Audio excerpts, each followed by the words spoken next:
well, they wouldn't be able to discriminate either. There would be no carve-out for them. The fact that there was unanimous agreement across the political divide, Greens, Labor, Liberal, National, on this same-sex marriage bill is seen by supporters of same-sex marriage as a very important step. But what happens now?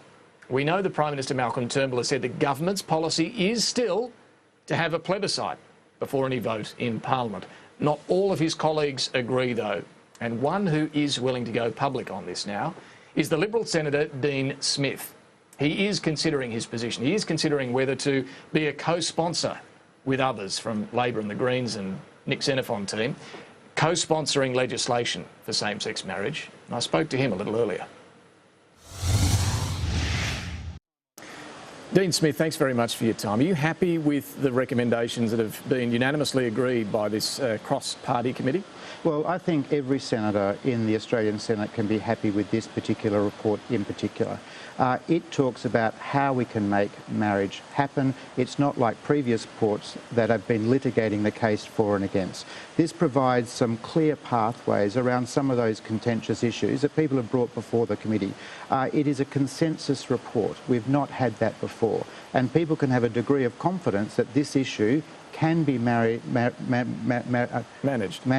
sensitively. Importantly, it also has taken the partisanship out of the debate, which has been, you know, a hallmark of the debate up until this point. This is a unanimous finding from the committee. The contentious issues you talk about, we knew that religious ministers would be exempt from having to conduct same-sex marriage services, but there was this question mark about civil celebrants who may object. The recommendation is to have a class called religious civil celebrants who could be exempt. Is that the best way to do this? It's the clearest way to do this, we think, as a committee, and as you said, it's a consensus view. And the benefit of the proposition that's put forward is it gives two sets of people a heightened degree of security. The celebrant themselves, if they want to call on their faith to object to solemnising a same-sex marriage, they're free to do that. But importantly, for the couple that is wanting to get married, they have the additional security, the certainty that someone will or will not do that for them. So you're extending religious exemption here, essentially? That's exactly right. The debate has been characterised for a long time that if someone wins, someone else has to lose. What this report has been able to do very, very well is to demonstrate that it can be a win-win situation. Not that everyone will get everything that they're asking for, but the losers don't have to be on a scale that some people want us to believe that they will be. One of the other big contentious issues in this debate here and around the world has been what about the baker or the florist who objects to providing their services, their business to a same-sex marriage wedding? Nothing's going to be allowed for them to be exempt, is it? Well, this was an issue that was amplified during the public hearing process. My personal view is that if marriage is to happen in Australia, it should happen as consistently as possible with existing Australian laws. That gives everyone certainty that how they conduct themselves in the Australian community will be undertaken in a way that people, you know, are very, very familiar with.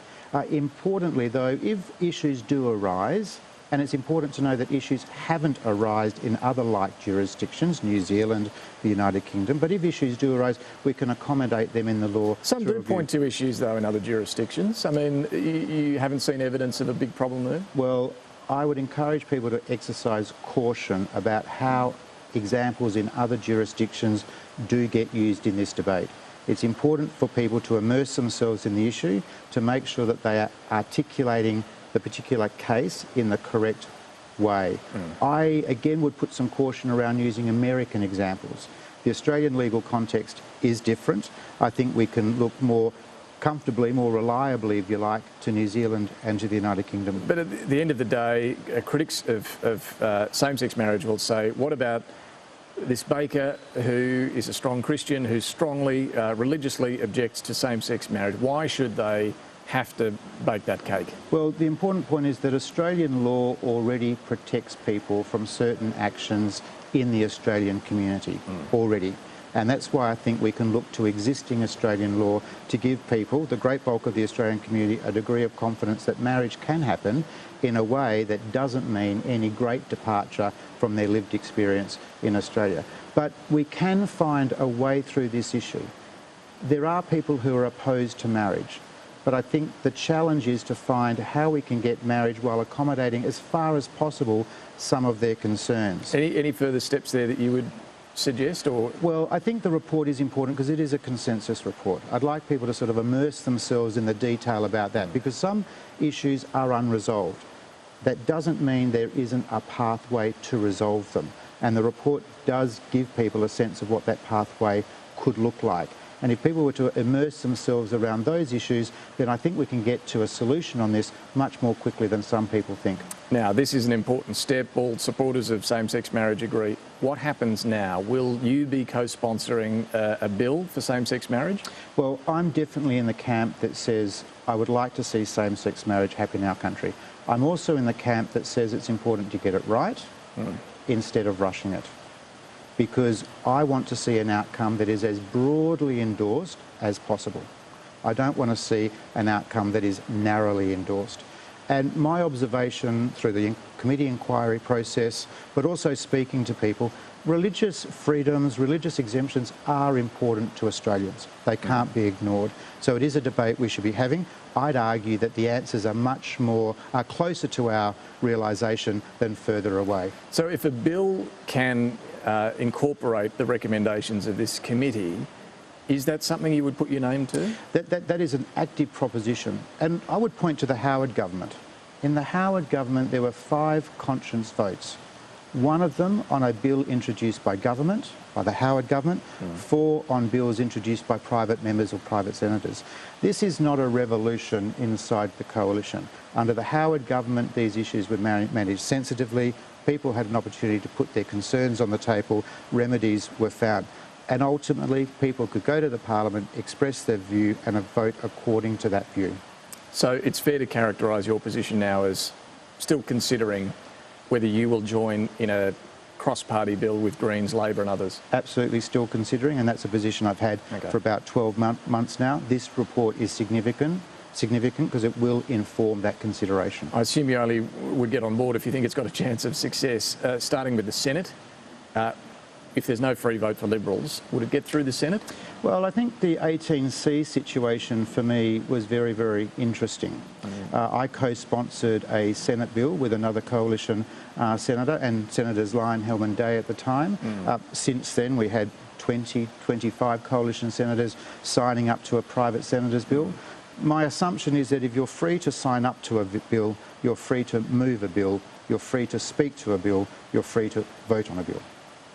So that would mean you would vote on it, but would the numbers be there in the Senate at least? Well, again, this brings us back to the committee report, because I think the committee report will be a source of information, evidence, if you like, that whatever bill is put forward, is proposed, does address some of those issues that were identified in that consensus report. Importantly, incorporates those areas that were uncontested.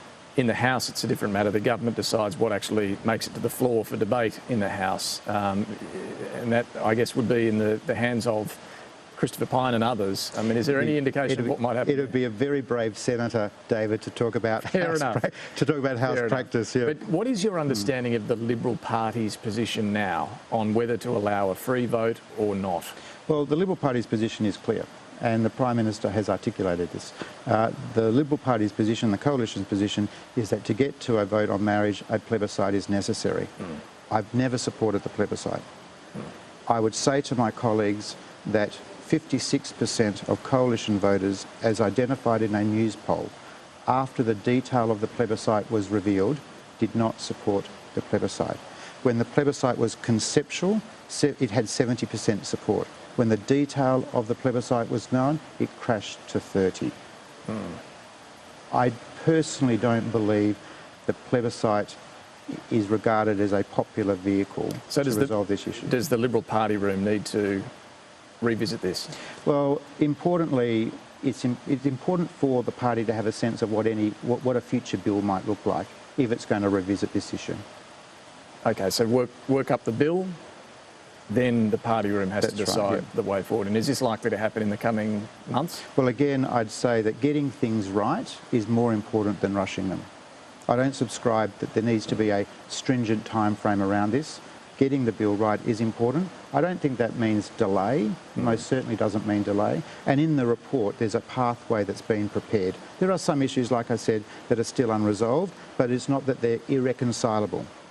And the information in the report does provide a possible pathway. Ultimately, some of these issues do require judgment calls. There's no escaping that.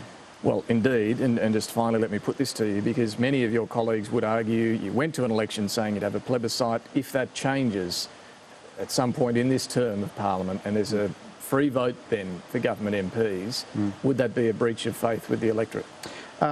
It is true that some of my colleagues uphold the view that plebiscite was taken to the election, and that's our position, and that is true until it is changed. Until it is changed. And the situation is such that I would argue that the government can do more than one thing at a time. It can prosecute, like it has been the case against higher energy electricity prices. It can do that. It can argue the case for enterprise tax cuts. It can do that. And have a discussion on an issue like marriage at the same time. Why do I believe that? Because that's exactly what happened in the Howard government, not once, but on 5 occasions. Senator Dean Smith, thank you very much for Thanks, joining us. David. Thank you. So very interesting there. The Liberal Senator Dean Smith saying the plebiscite, the government policy to have a plebiscite before any vote on same-sex marriage, is their position until that is changed. There's no need to rush, but no need to delay here either. He is still weighing up whether to actually co-sponsor, along with someone from Labor, the Greens, the crossbench, have a cross-party co-sponsor bill that would then go through Parliament. Now, of course, a lot of obstacles to that, the biggest one being the Liberal Party room, whether they would allow a free vote. You can imagine the sort of debate that would go on in that party room meeting, given what happened last time they debated all of this. But at some point before now in the next election, they'll have to debate it again.